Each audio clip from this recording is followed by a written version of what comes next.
Ну что ж, друзья, вот на такой позитивной ноте мы продолжаем эфир. И сейчас у нас в гостях писатель Олег Бессарабов, который считает, что Гарри Поттера украли у него. Идею-то украли. Вот сейчас все и узнаем. Да.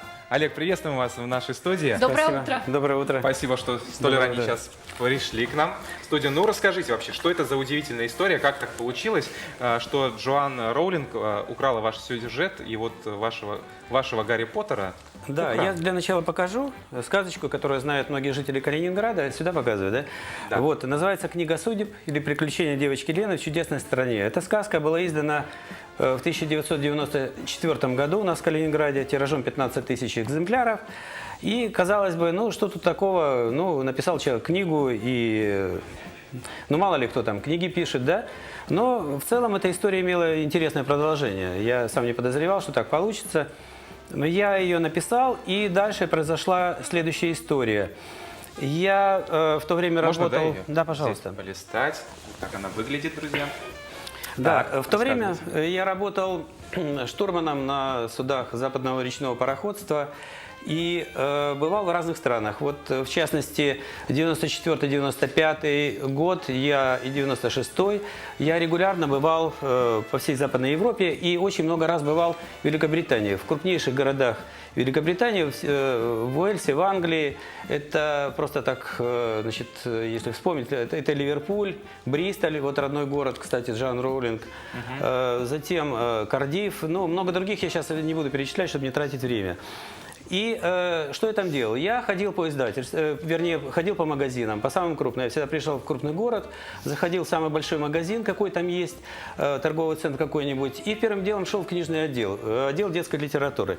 Там я просто спокойно переписывал адреса издательств. И таким образом я, бываю в крупных городах Англии, собрал практически все адреса всех английских издательств. Это я делал для чего? Я с собой брал книги, там, в каждый рейс там, по 20-30 книг брал, и затем отправлял их бандеролями. То есть по книги, этим которые вы издательствам, написали да. вы. Да, ну да, я подготовился, не просто отправлял вот эту вот книгу, я готовился. Я сделал таким образом. Значит, сделали мы дома в Калининграде перевод на английский язык главы. Здесь есть такая глава, которая называется «Последнее колдовство волшебника Зимзибара». Это предпоследняя глава, и я перевел ее на английский язык. То есть получилось вот что. Мы отправляли вот такое вот письмо. Я вкладывал в бандероль письмо. Вот написано «Дорогой сэр» там и так далее, да? Вот, друзья, Вещественное документ. доказательство. Да, вот еще листы. То есть Это все, скажем, смотрите, это все, вот, все да. задокументировано. Затем, вот, в частности, я отправлял письма, напечатанные, это от руки у меня написано, но вот это перевод этой главы «Последнее колдовство волшебника Зимзибара» на английский язык. Вот этот перевод того времени, видите, и бумага, и ручка, там все это сохранилось. Я прикладывал письмо в издательство на имя главного редактора, затем вот это вот письмо с переводом полным, дословным этой главы. А в письме изложено еще и содержание всей книги, то есть полная сюжетная линия от начала до конца изложена, и по ней легко сориентироваться, вообще понять всю сюжетную линию. Перечислены герои, значит, в целом, если прочитать письмо и прочитать вот этот перевод, то понятно, о чем идет речь. А вы с какой целью это делали? Вы хотели, чтобы в Я хотел Англии ваши? издать.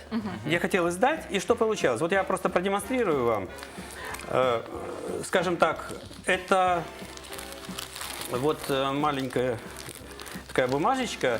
Это квитанция, например, я из Франции отправлял, это Великобритания. Квитанция, перевод, это была посылка в Harvard Publications.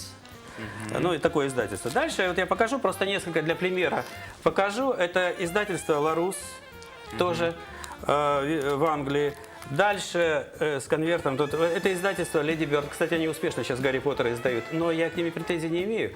Я отправил во все английские издательства, какие я только нашел. Да, вообще. рассказывайте дальше, что же было потом. Да. И вот отправлял, и мне присылали такие культурные ответы, что извините, но как бы вот сейчас у нас достаточно много сказок. Ну что ж, присылали и присылали. Я на этом в принципе успокоился. Ну, в общем, получал вежливые, хорошие английские ответы получал там от главных редакторов. И, в общем, ну, не придерешься. Вот Walker Limited Books тоже. И, скажем, кроме этого я еще отправлял, потом остановлюсь, еще и в другие страны. Но по поводу Англии. Затем в 1997 году у нас вышла еще в России в издательстве «Чувашия» такая вот книжечка, это же самая книга, тоже 15 тысяч экземпляров, но цветная уже. Так, ну а в чем-то схожесть? Теперь смысл в чем? Я теперь расскажу, как дальше развивались события. Да. Я пребывал в полном неведении. В 1997 году я, в частности, был еще в Соединенных Штатах, ходил по различным издательствам в Соединенных Штатах. В Нью-Йорке я там примерно 10 дней пробыл на Манхэттене в гостинице специально. Я тогда работал уже на Западном флоте, на английских судах. Это крупнейшие в мире контейнеровозы. Самый был крупный в мире, самым мощным двигателем на тот момент Hyundai Admiral и другие такие же большие контейнеровозы. Я был старшим офицером. Олег, у нас просто не так много времени. Вот расскажите, в чем сходство, почему вы хотите судиться с Джоанной? Да, и вот почему я хочу судиться. Я раньше никогда не читал Гарри Поттера. Случайно, 2 года назад проходил мимо своего телевизора. И смотрю, идут мои сюжеты. Я был в шоке. Не привык такое слово говорить, но все равно мне было очень неприятно и странно. Я сказал Жене, говорю, вот идут мои сюжеты. И это Гарри Поттер. У меня тогда было какое-то опасение, когда я в Англии отправлял эти... Мне еще жена спрашивала, слушай, а может у тебя там перепишут что-нибудь, там пересдадут? Я говорю, да не может быть, у меня же есть вот здесь вот эта книжка. Я говорю, у меня же есть номер ИСБН, то есть авторское право. Как могут переписать все это, когда номер ИСБН есть?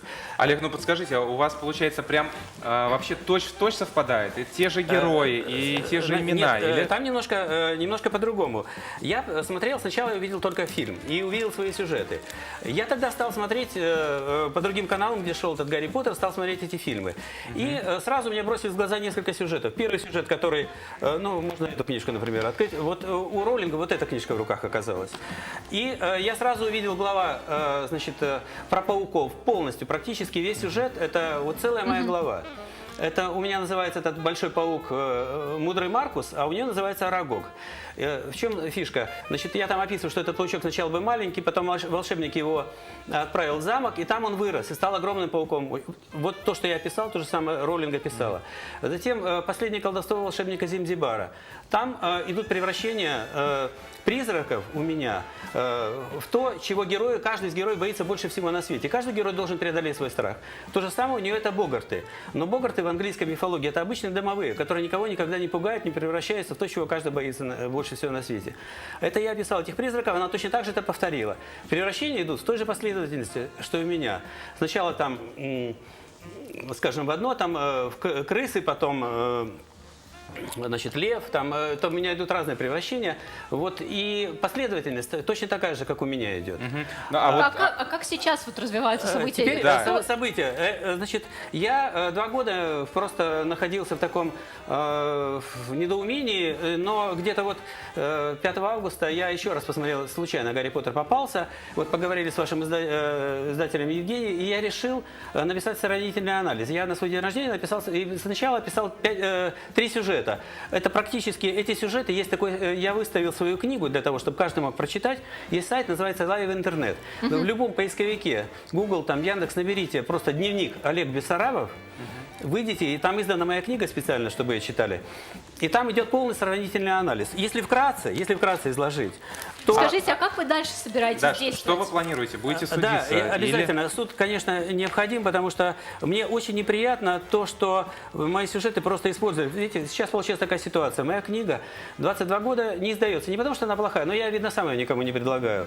Хотя из Соединенных Штатов... А вы скажите, уже Джоан что-то писали, какие-то отправляли туда документы? Я только 2 года назад сделал сравнительный анализ. Дальше есть такая, значит, литературовед Светлана Дементьева. Она на своем сайте выставила автор Гарри Поттера и написала, что я являюсь автором Гарри Поттера. Но я автор сюжетов основных.